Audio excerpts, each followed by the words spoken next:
Salutations à tous et à toutes, c'est FW et donc bienvenue dans cette édition de Talita. Talita, aujourd'hui on parle de ton onction et plus précisément nous posons une question, une bonne question d'ailleurs, c'est à savoir est-ce que tu n'es pas victime de ton onction.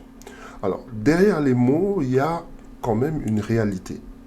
La réalité c'est celle de ton onction, c'est celle du fait que ton onction a un impact sur ta vie, sur ton destin, que tu le veuilles ou pas. Et ça, ce n'est pas FW qui le dit, c'est la Bible qui te le dit. Donc nous allons avoir ce moment-là où nous allons rentrer dans la parole, ok? On va faire un point, un véritable point sur l'impact que l'onction peut avoir sur ta vie. Donc sans plus tarder, comme il est de coutume, on va avoir une séquence whiteboard. Et la vérité, c'est que l'onction, telle qu'elle se manifeste, euh, souvent, elle nous apporte beaucoup de choses, en bien comme en mal, comme je te le disais à l'instant. Donc tout de suite, la séquence whiteboard, et puis on rentre dans le vif du sujet. Alors, le vif du sujet, c'est bien sûr ton onction, est-ce que tu en es victime? Qu'est-ce que j'entends par là? Avant de commencer, il faut d'abord, bien sûr, définir l'onction. L'onction, c'est quoi? Donc, quand tu lis Jérémie 1,5, tu t'aperçois que l'onction, c'est non seulement une capacité surnaturelle que Dieu donne à ses fils et à ses filles, ok, pour faire avancer l'agenda de son royaume, mais que c'est aussi un tampon, comme un sceau qu'on a mis sur ton esprit. Ça veut dire qu'en fait que ce sceau-là qu'on a mis sur ton esprit, le fait que l'onction soit un don et un sceau, vont avoir des répercussions. Et quelles sont ces répercussions? Eh bien, l'onction, vu que c'est un don de Dieu, c'est que ça va te donner des capacités. Ça va te donner des capacités d'agir au-delà de tes capacités naturelles. Donc, on va voir la prophétie, le leadership, même des actes de justice. Alors, il faut voir l'histoire de Samuel, il faut voir l'histoire de Moïse pour comprendre que une fois que l'onction les touche, leur vie n'est plus jamais la même. Par contre, au-delà du fait que l'onction t'accorde toutes ces capacités, ça c'est ce que nous on sait et qui est le plus accessible, il y a une autre réalité. Eh bien cette réalité-là, c'est celle du sceau, celle du tampon, celle du cachet que Dieu met sur ton esprit. Alors au-delà de la simple capacité, le texte va décrire en fait métaphoriquement l'onction comme un tampon, une marque permanente sur l'esprit d'une personne. Cette marque-là, elle signifie que cette personne est la propriété de Dieu. Cette marque-là signifie aussi que cette personne incarne l'autorité de Dieu. C'est comme un sceau royal. Et là, tu peux lire tout ça dans Éphésiens 1, du verset 13 à 14. De quoi est-ce que je suis en train de te parler? Et là, tu vas me dire, mais en quoi est-ce que tout cela fait de moi une victime de mon onction?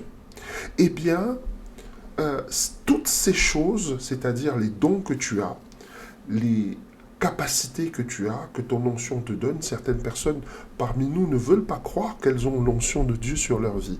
Mais si tu as l'onction de Dieu sur ta vie, il va se passer un certain nombre de choses.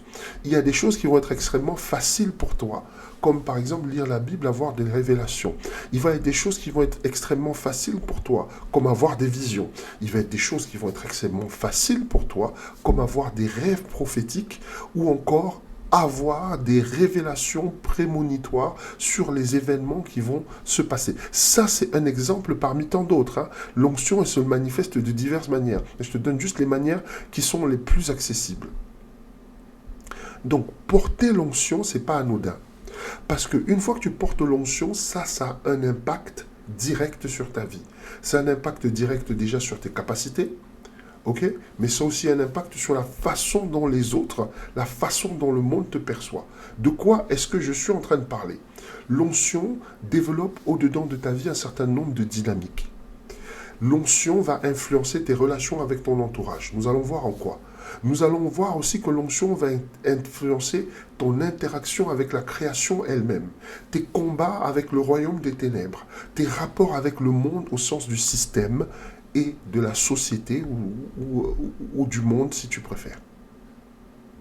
Donc chacun de ces domaines-là que je viens de citer est profondément affecté par l'onction que tu portes. C'est en cela que tu es une victime de ton onction. Alors tu vas me dire, mais FW, de quoi est-ce qu'il est question? Comment ça, victime de mon onction? Eh bien, on va décortiquer et regarder petit à petit comment l'onction peut faire de toi une victime. Ok? Donc, on va regarder d'abord les relations avec, bien sûr, ton entourage. Alors, on va prendre le cas de Joseph. Joseph, Dieu avait déposé sur lui une onction, d'accord? Une onction de leadership, une onction de destinée. Joseph faisait des rêves prophétiques de grandeur. Comment ont réagi ses frères? Eh bien, ses frères, lorsqu'ils ont pris connaissance de ces rêves-là, ils ont décidé de le faire mourir. Ça, tu le revois dans Genèse 37, 18. Ils l'ont d'abord jeté dans une citerne, puis vendu comme esclave. Ok? Donc tu vois que l'onction, en fait, Joseph ne leur avait rien fait. Joseph ne... la Bible, en tout cas, ne nous reporte pas que Joseph était un mauvais frère, mais simplement l'onction que Dieu avait déposée sur lui faisait que ses frères savaient que Joseph était destiné à être leur supérieur. Et à un moment, ils n'ont pas supporté l'idée que leur petit frère puisse être meilleur qu'eux. Ils n'ont pas supporté l'idée de se prosterner devant leur petit frère. Alors qu'est-ce qu'ils ont décidé? Eh bien, ils ont décidé de le faire mourir. Tu vois que Joseph n'avait absolument rien fait à ses frères. On s'attendrait même à ce que ce soit les grands frères qui aient envie de protéger le petit. C'est la réaction naturelle de la plupart des grands frères. Mais là, tu vois tout de suite que Joseph, dans sa propre maison, est combattu, non pas à cause de son comportement, mais juste à cause de son onction. Alors peut-être que c'est ton cas. Il est possible que dans ta famille, tu sois ce Joseph. Il est possible que dans ta famille, tu sois en train de vivre quelque chose de semblable. Un malentendu familial. Tu ne comprends pas vraiment pourquoi. Quand c'est toi, ça se passe toujours mal. Quand c'est toi, les gens ont toujours quelque chose à dire. Quand c'est toi, les gens ont toujours quelque chose à redire. Quand c'est toi, les gens cherchent toujours la petite bête. Quand c'est toi, les gens trouvent toujours que ce que tu fais, c'est beaucoup trop ou c'est pas assez. Mais dans tous les cas, on est toujours dans la démesure en ce qui te concerne. On te calomnie. Parfois, on dit des choses sur toi qui n'ont absolument rien à voir avec la réalité. Tu es peut-être cette personne-là. Ne cherche pas à gauche et à droite. Arrête de te dire qu'il y a peut-être un grand-père au village qui est en train de faire des trucs vraiment. Oh, le village. Arrête de dire qu'il y a un sorcier dans ton quartier. Arrête de penser que ce n'est pas ton onction. La Bible ne nous reporte pas d'un démon qui était en train d'agir, etc., ou d'un diable ou d'un sorcier. La Bible nous dit que ce sont ses frères. Ils ont regardé Joseph, ils ont dit, ah, l'onction qui est sur lui, là, c'est une onction qui va nous dominer. Autant se débarrasser de lui avant qu'il soit trop tard. Donc, dans ta propre maison, déjà, tu vois en quoi tu peux être victime de l'onction. Maintenant, il y a un autre aspect qui est très intéressant, et ce sont tes échanges avec la création. Alors, là, on va parler de ta vie. Est-ce que tu n'as jamais été dans une situation où tu vois tout le monde faire quelque chose? Ok? Ce quelque chose-là, tu sais très bien que c'est un péché. Ça peut être du vol. Hein? Même au bureau, peut-être, on a l'habitude de rentrer, parfois avec, en oubliant une petite rame de papier qu'on a glissée quelque part dans son sac, ou voilà. Bien.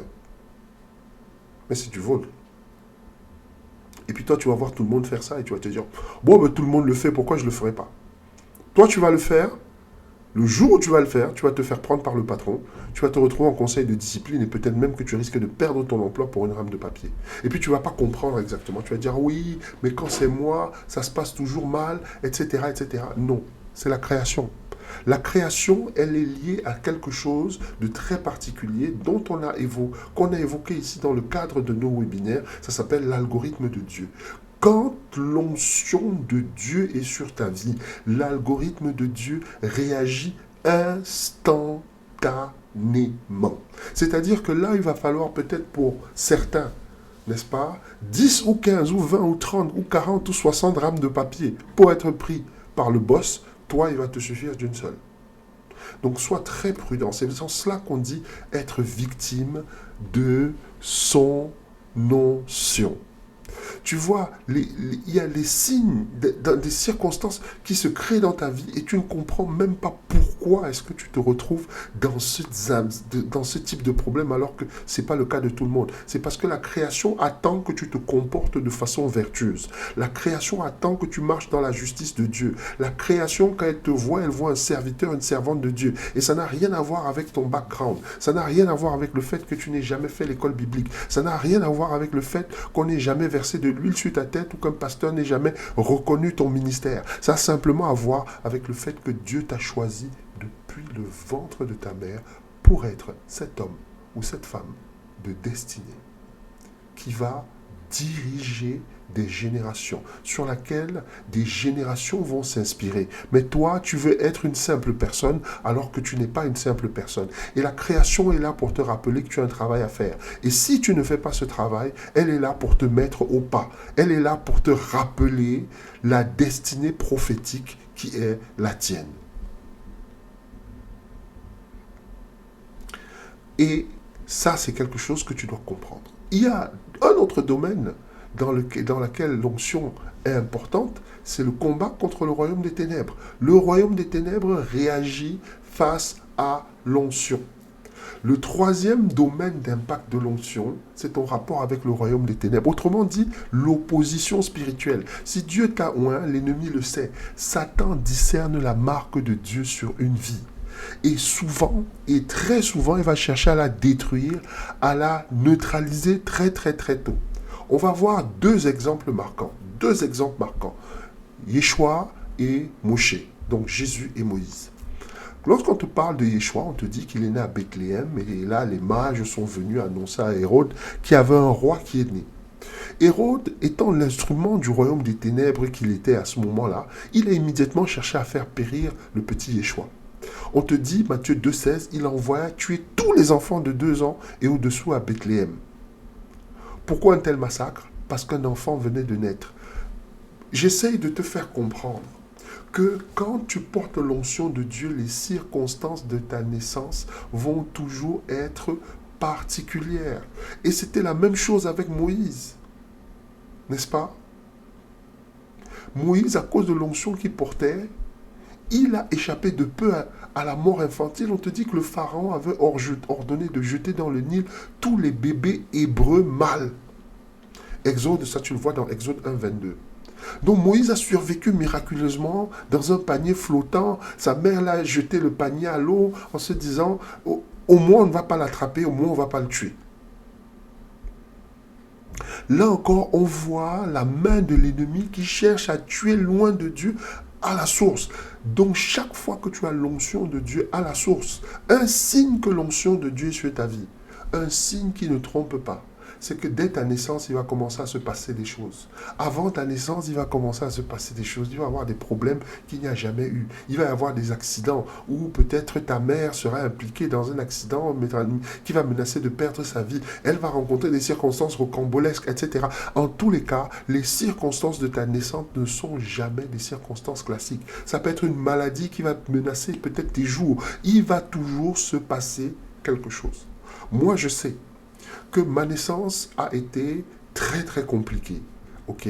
Il y a une anecdote que ma grand-mère m'a racontée sur moi étant bébé, que l'infirmière ou la sage-femme, je ne sais pas trop ce qui s'est passé, j'ai failli tomber de la table en fait. Elle m'avait posé sur une table, je pensais que, je ne sais pas dans le cadre de quel cadre, j'ai failli tomber de la table et c'est ma grand-mère qui a assisté à la grossesse de ma mère qui m'a rattrapé en fait. Dieu seul sait ce qui aurait pu se passer. Et il y a encore plein d'autres choses. Mais j'essaie de te faire comprendre que le simple fait que tu aies cette onction fait que déjà, étant enfant, ça va être compliqué. Étant ado, ça va être compliqué. Étant adulte, ça va être compliqué. Ne te dis pas que l'ennemi va te laisser tranquille tant que cette onction est sur toi. Ok? L'opposition là ne s'arrête pas à l'enfance. Plus tard, on va voir dans le ministère de Yeshua, on vient lui dire, Luc 13, 31, retire-toi, Hérode veut te tuer. Ok? Donc, ce n'est pas... C'est pour ça que je te parle d'être victime de ta propre onction. L'onction a un impact sur ta vie. Elle peut aussi t'apporter de très bonnes choses. Hein. On ne faut pas seulement voir. Les rois mages, ils sont venus, ils ont apporté l'or, l'encens, la myrrhe. Ils ont apporté toutes ces belles choses à Yeshua. Mais Yeshua a dû fuir en Égypte. Avec tout cet or, cet encens, il a dû fuir en Égypte. Donc en même temps qu'il recevait les honneurs, en même temps aussi sa vie était menacée. Voilà de quoi il est question par rapport à l'onction. Fais très attention à toutes ces choses. Peut-être que c'est ta vie qui est menacée. Peut-être que tu as échappé déjà à la mort plusieurs fois. Et ne crois pas que c'est de façon anodine qu'on a attenté à tes jours. Ne crois pas que c'est parce que tu es trop intelligent que tu as échappé à la mort. C'est simplement à cause de l'onction que Dieu a mis sur toi. Et là, je rentre dans une autre partie, c'est les rapports avec le monde. Ok? Quand l'onction de Dieu est sur toi, il va falloir que tu comprennes que tu vas avoir un attrait pour la vérité. Tu vas avoir horreur de l'injustice. Tu vas être peut-être comme Moïse qui va faire des choses, même parfois se couvrir les mains de sang, juste parce qu'il veut défendre quelqu'un. Ok? Mais ça, c'est simplement parce que ton onction n'est pas activée, n'est pas développée. Et donc, au-dedans de toi, tu as ce désir-là de changer les choses, mais tu n'as pas la sagesse, tu n'as pas le recul, tu n'as pas le discernement. Et ça, c'est ce qui fait la force d'un homme de Dieu qui a développé, ou d'une femme de Dieu qui a développé son onction. J'essaye de te faire comprendre donc que l'onction que tu as au-dedans de toi va te faire réagir d'une certaine façon par rapport à des événements, va te faire dire des choses. Tu vas être un conseil de famille, il y a des gens qui vont dire des mensonges et tu vas être la seule personne à te lever en disant « ça c'est faux, ce n'est pas comme ça que les choses doivent se passer ». Peut-être que tu es le plus petit dans ta famille, mais tu vas être révolté par la manière dont les choses s'y déroulent. Donc attention à l'onction de Dieu. L'onction de Dieu, tu peux en être victime. Donc je te montre là l'impact que l'onction peut avoir sur ta vie. Ok, nous avançons. Il y a un passage qui va développer tous les concepts dont je viens de te parler. Le passage, il est tellement clair.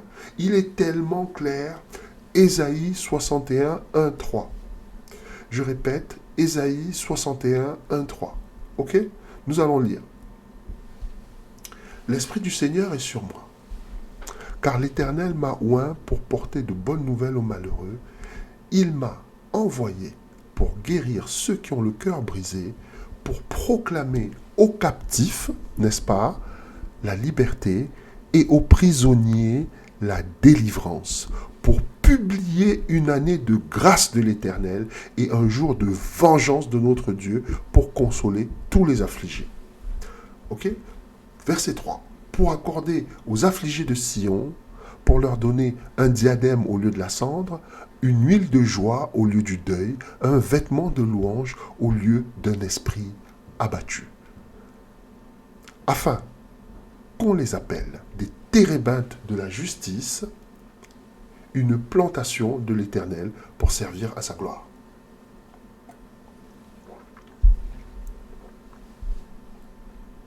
Et nous avançons. Donc tu vois que grâce à l'onction, Ésaïe a pu prêcher. Ésaïe était capable de guérir. Ok? Mais en termes de dynamique, en quoi est-ce que le fait de savoir, d'avoir cette envie de prêcher, en quoi est-ce que le fait d'avoir cette envie de guérir fait de toi une victime de ton onction? On va lire le passage, la partie. L'Éternel m'a oint pour porter de bonnes nouvelles aux malheureux. Il m'a envoyé pour guérir ceux qui ont le cœur brisé. Comme tu as cette onction dans toi, comme tu as cette envie d'apporter de bonnes nouvelles aux malheureux, tu vas toujours être cette personne-là, d'accord, qui est en train de motiver. Tu vas toujours être cette personne qui est en train d'encourager. Toi-même, tu es dans les problèmes, tu ne te motives pas. Mais par contre, tu sens au-dedans de toi une énergie incroyable pour encourager les autres. Toi-même, tu as toutes sortes de sujets, n'est-ce pas, qui sont vraiment douloureux, qui sont compliqués, etc. Mais tu n'es pas en train de te motiver toi-même. Tu es capable d'être cette personne-là qui passe une journée entière à pleurer sur ses problèmes et puis quelqu'un l'appelle pour lui dire qu'elle a des problèmes et qui passe 1 heure au téléphone avec cette personne à motiver, à encourager, à dire non, ne t'inquiète pas, Dieu est avec toi, etc., etc., etc. Il m'a envoyé pour guérir ceux qui ont le cœur brisé. Là, il faut que tu fasses très attention. Quand cette partie-là se manifeste au-dedans de toi, tu as envie de porter tous les problèmes des gens sur tes épaules pour que ces personnes puissent être bien. Et les gens, ils vont t'exploiter. C'est pour ça que je te parle d'être victime de ton onction. Tu ne vas pas comprendre pourquoi chaque fois que quelqu'un a un problème, la personne vient vers toi, la personne veut absolument te confier tous ses soucis. D'accord? Et toi, tu n'as qu'un seul réflexe, une seule idée, peut-être même s'il faut aller vider ton compte pour que cette personne-là, n'est-ce pas, puisse payer son loyer. Tu vas le faire. Pourquoi tu te retrouves toujours en train de faire ce genre de choses? C'est parce que l'onction de Dieu est sur toi et que tu ne l'as pas développée. Tu n'as pas grandi en discernement, tu n'as pas grandi en sagesse. Donc tu essayes de penser, et comme tout le monde, que les solutions que tu trouves ne peuvent être que des solutions dans le monde physique, alors que l'onction est quelque chose de surnaturel qui doit t'amener à opérer dans le surnaturel avec la sagesse et le recul et le discernement de l'esprit. Donc il y a des dynamiques comme ça dans ta vie. Tu te retrouves en train de vouloir faire des choses et tu ne sais pas pourquoi. Par la grâce de Dieu, ce matin, je suis là pour te dire que tu es une victime de ton onction et que tu peux changer les choses. Toujours grâce à l'onction, Ésaïe était capable d'enseigner, Ésaïe a été capable de chasser les démons. En quoi est-ce que cette dynamique-là fait de nous une victime de notre onction? Eh bien, quand tu as cette capacité-là, et là nous pouvons lire le passage, pour proclamer aux captifs la liberté et aux prisonniers la délivrance. Quand tu as cette onction-là dans toi, tu as toujours envie de te sacrifier pour les gens. Je parlais tout à l'heure de sacrifice financier, mais tu vas être la personne, d'accord? Une personne a fait son enfant. Je répète qu'une personne elle-même en bon état de conscience, a eu un enfant. Mais l'enfant, elle ne s'en occupe pas bien.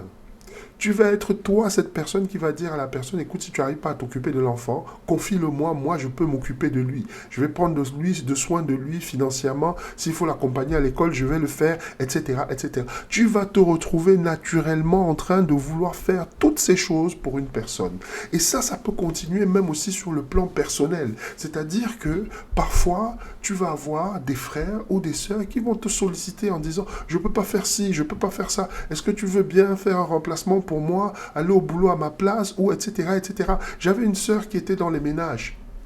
Elle était dans les ménages, elle passait son temps à faire des remplacements pour d'autres personnes. Et ces personnes-là, n'est-ce pas, ne lui rendaient jamais l'appareil. Elle n'était jamais disponible pour elle. Donc quand tu es dans cette dynamique-là d'aider, comme on te dit, proclamer aux captifs la liberté et aux prisonniers la délivrance, tu as ce côté-là où parfois, tu sais très bien que cette personne-ci ne fait pas assez elle-même pour se sortir de la situation.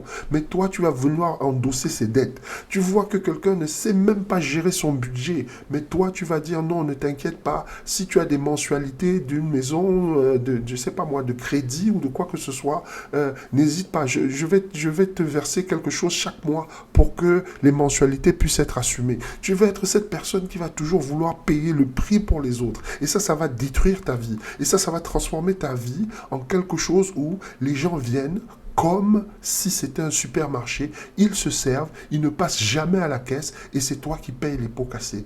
Et tu vas te ressentir à la fin humilié.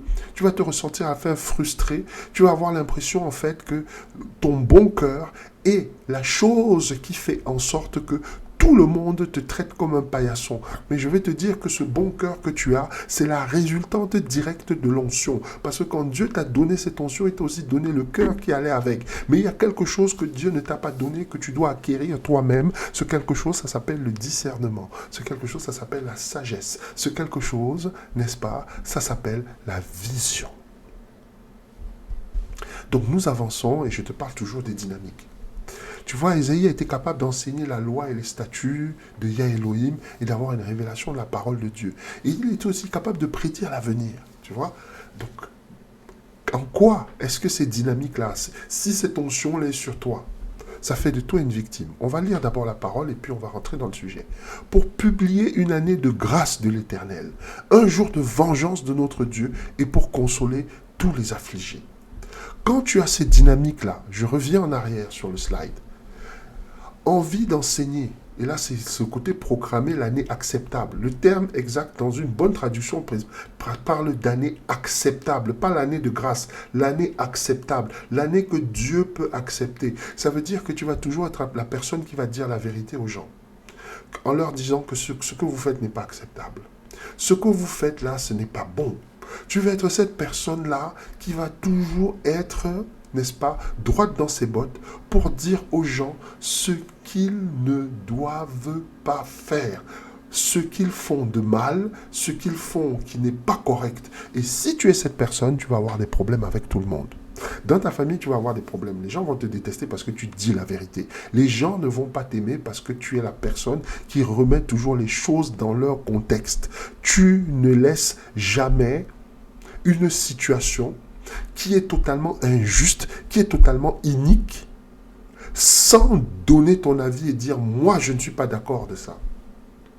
Ça aussi, c'est quelque chose qui va faire en sorte que les gens se crispent quand tu es là. Les gens sont crispés pourquoi? Ils sont crispés parce qu'ils savent que tu ne vas pas tolérer le n'importe quoi qu'ils font. Tu as ton ami, il s'amuse à avoir, je ne sais pas moi, une maîtresse alors qu'il est marié. Tu seras le premier à lui dire « mon ami, tu as beau être mon ami, mais le chemin que tu suis là, je ne suis pas d'accord. Je ne suis absolument pas d'accord que tu puisses traiter ta femme de cette façon. Et toi et cet ami, vous allez vous séparer. Et tu ne vas pas comprendre ce qui t'a poussé à être comme ça, alors que c'est ton ami. Tu vas être très dur envers lui. Tu vas avoir des mots vraiment d'une dureté incroyable. Mais c'est ton onction qui opère. Et je suis en train de te dire ça aujourd'hui. Si tu es cette personne-là, je sais que tu vas te reconnaître. Si tu es cette personne-là, je sais que mes propos, mes mots sont en train de trouver un écho dans ton cœur. C'est simplement parce que tu es en train d'être victime de ton onction. Ok? Tu es en train d'être victime de ton onction. Parce que tu n'as pas encore développé. Parce que tu n'as pas encore développé. Le côté prédire l'avenir, tu vas voir qu'il va y avoir des gens, ok? Chaque fois que quelqu'un fait quelque chose, tu es la personne qui dit « ouais, ton truc que tu fais là, je ne crois pas que ça va marcher. » Ça peut être un business. Ça peut être même un mariage. La personne se marie. Tu dis, ton mariage là, je sens pas ça bien du tout. Ta femme là, non, ton mari là, il est bizarre. Et ta belle famille là, fais attention. Et cette personne-là va aller expérimenter certaines choses et elle va constater que tu as la révélation sur les choses qui vont se passer dans le futur. Elle va se rapprocher de toi. Elle va se rapprocher de toi. Chaque fois, elle viendra, non pas pour chercher le grand Dieu qui opère tous ces miracles au-dedans de toi, mais simplement pour venir prendre cette révélation. Et ces personnes-là, elles vont avoir des business florissants parce que tu leur as dit, oui, je te vois, tu peux être très bien dans tel domaine. Je te vois, tu peux avoir plus de succès dans tel autre domaine. Je te vois être tel type de joueur. Je te vois être tel type d'opérateur économique. Je te vois être dans tel ou dans tel domaine, t'investir. Et quand tu vas dire ça à ces personnes-là, tu vas changer drastiquement le cours de leur vie. Drastiquement le cours de leur vie. Mais par contre, ça ne va pas les mener à se tourner vers Dieu. Voilà de quoi je te parle et voilà de quoi il est question. Cette onction-là, quand elle opère au-dedans de toi, ça va amener les gens à chercher à t'exploiter. Voilà ce qui est vrai. Mais pas à chercher Dieu. Et tu vas te sentir malheureux parce que, dans le fond, tu veux aider ces gens parce que tu as de l'amour. Mais cet amour-là ne sera jamais réciproqué. Cette aide-là ne sera jamais, jamais, jamais rendue lorsque toi, tu en auras besoin. Ok? Donc, nous avançons. À cause toujours de l'onction, Ésaïe était capable de guider et de former des élus. Ésaïe était capable d'avoir un impact sur le destin des gens avec des miracles transformateurs. Ok? Donc là, tu le trouves ici, là, hop, sur ce slide, pour accorder aux affligés de Sion, n'est-ce pas, pour leur donner un diadème au lieu de la cendre, une huile de joie au lieu du deuil.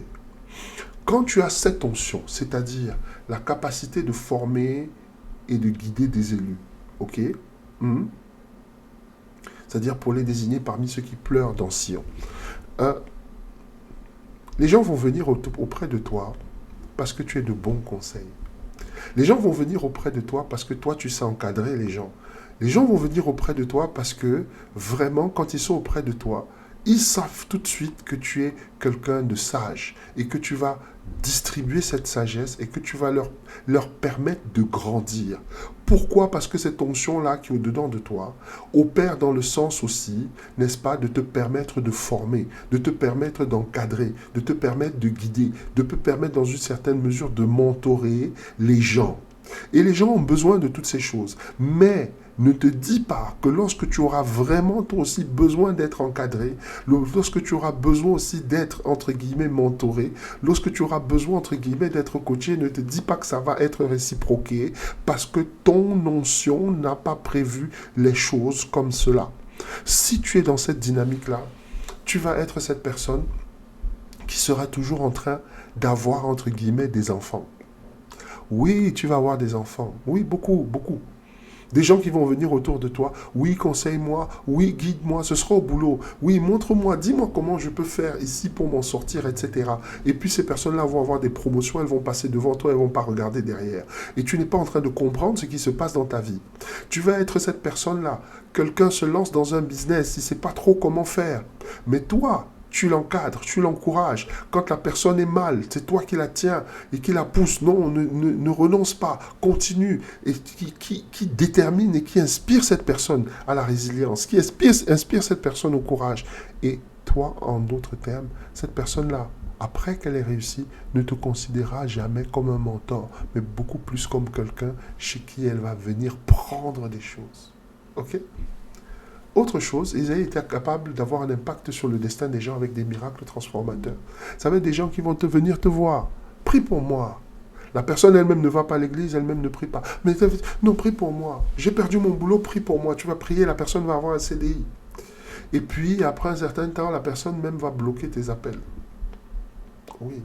Ne va jamais soutenir ton ministère. Ne va jamais essayer de savoir comment tu vas, ne va jamais même peut-être même te faire un cadeau en te disant oui, le CDI que j'ai eu là, je sens que ce sont tes prières qui sont à l'origine. Même te faire un cadeau, tu n'auras pas. Et tu vas sentir cette frustration en fait, l'impression que les gens t'utilisent. Mais ce n'est pas par hasard que tu te laisses être utilisé comme ça, c'est parce qu'il y a une onction. Et cette onction-là, elle opère au-delà parfois même de ta volonté. Parfois, tu vas dire, non, mais je ne le fais pas. Après quelques temps, tu vas réfléchir, tu vas dire, ouais, bon, je vais l'aider quand même. Mais c'est ton onction qui opère. Mais maintenant, il faut que tu comprennes les dynamiques de ta vie.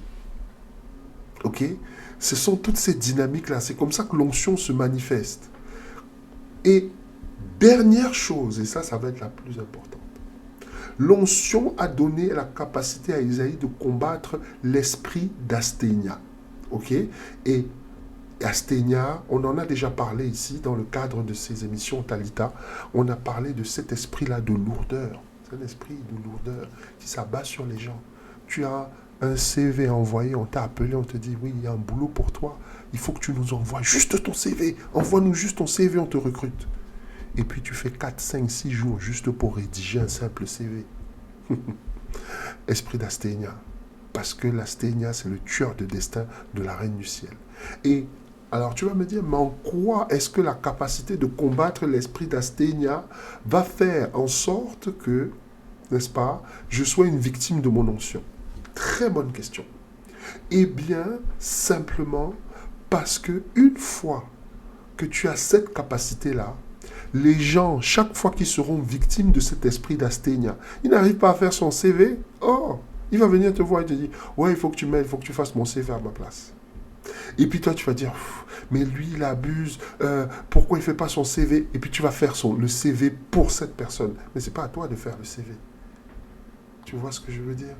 C'est à chacun d'être le maître de son destin. Cette personne n'est pas infirme, cette personne n'est pas grabataire, elle n'est pas hémiplégique ou quoi que ce soit. Elle a toutes ses facultés, toutes ses fonctions qui sont tout à fait opérationnelles. C'est à elle de prendre son destin en main. C'est ça dont je te parle. C'est-à-dire quand cette onction opère au-dedans de toi, tu es tellement opposé à l'esprit d'Asthénia que tu vas vouloir réaliser la destinée des gens à leur place. Tu vas vouloir payer le prix des gens à leur place. Tu vas vouloir rentrer dans le désert à la place des gens et tu ne comprendras même pas pourquoi tu es animé par toutes ces choses. Eh bien, tu es animé par toutes ces choses à cause de ton onction.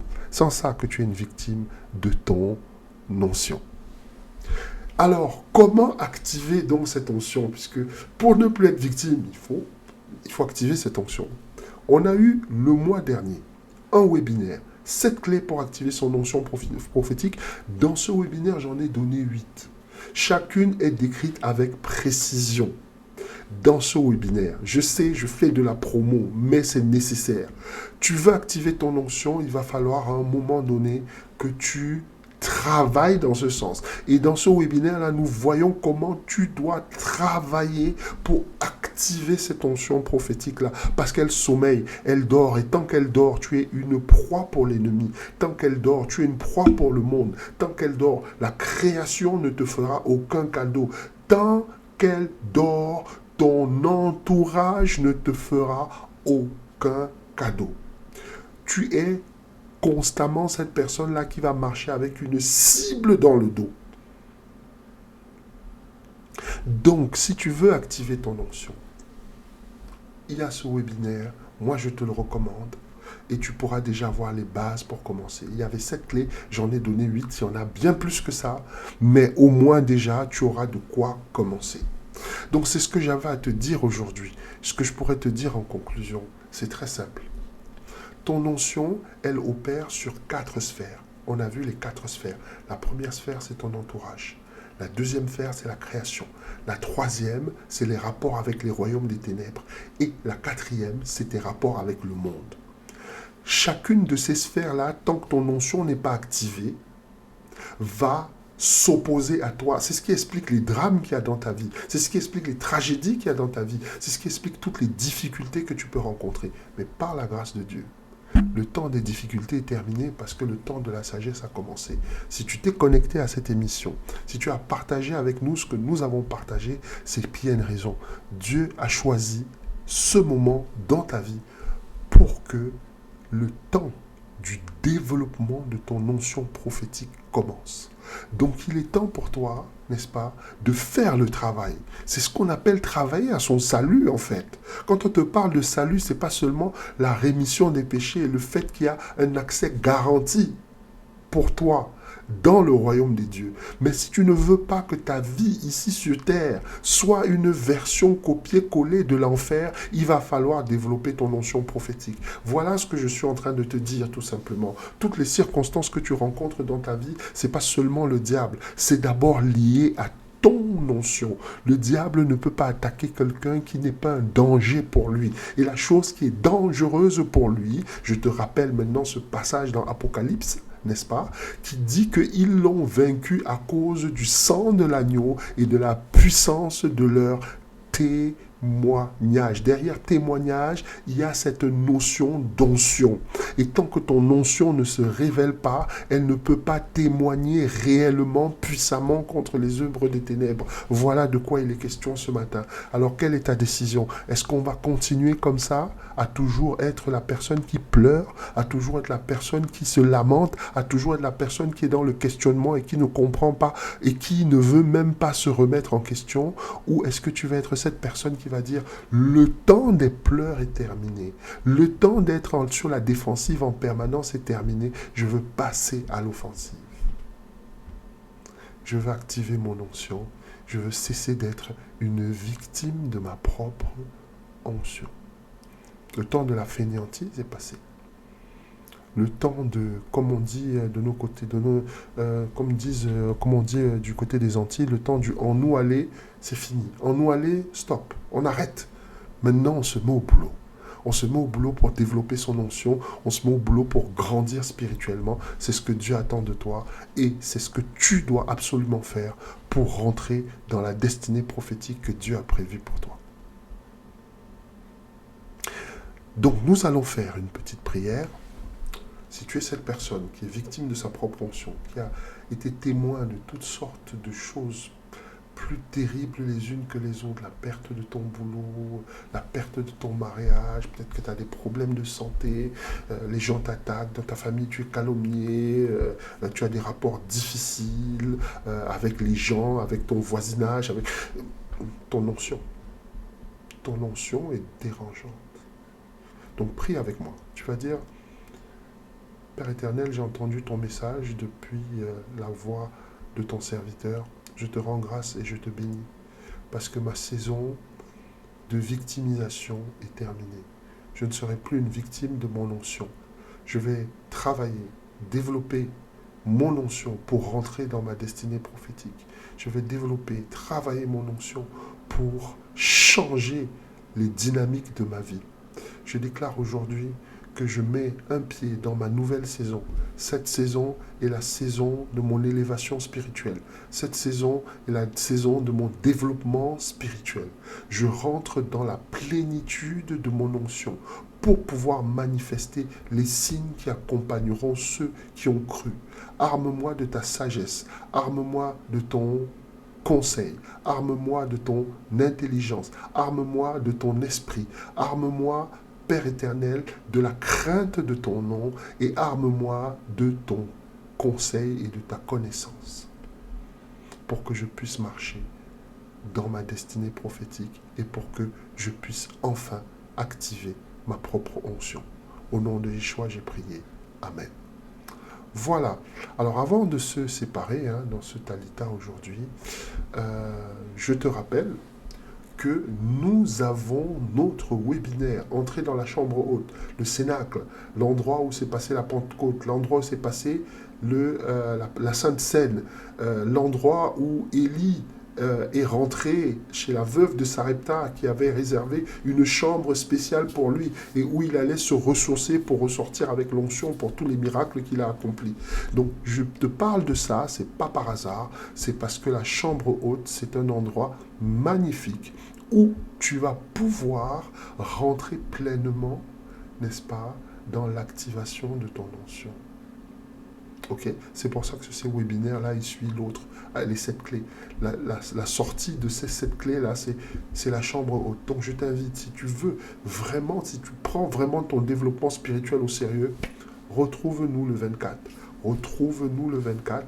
Là, en dessous, il y a le petit panneau, la petite bande qui est en train de passer. L'adresse, maranatadigital.org/webinar, c'est pour, n'est-ce pas, que tu puisses faire ton inscription, parce que ce webinaire, c'est une surinscription. On t'envoie un lien après, et puis après, tu te connectes, et puis on est sur YouTube, et puis on partagera un moment incroyable. Ok. Donc, autre chose, si ce ministère te parle, Maranatha Digital, ce que nous proposons par la grâce de Dieu te parle et que tu veux faire un don, tu peux flasher le QR code que tu vois là sur l'écran, ou encore, bien sûr, tu as le lien dans le descriptif de cette vidéo pour faire un don, pour soutenir ce ministère. Voilà, je voulais te remercier pour ta fidélité, je voulais te remercier pour ta présence, et surtout, sois béni, reste béni, force, paix et courage à tous et à toutes. On se retrouve très bientôt pour une autre édition de Talita.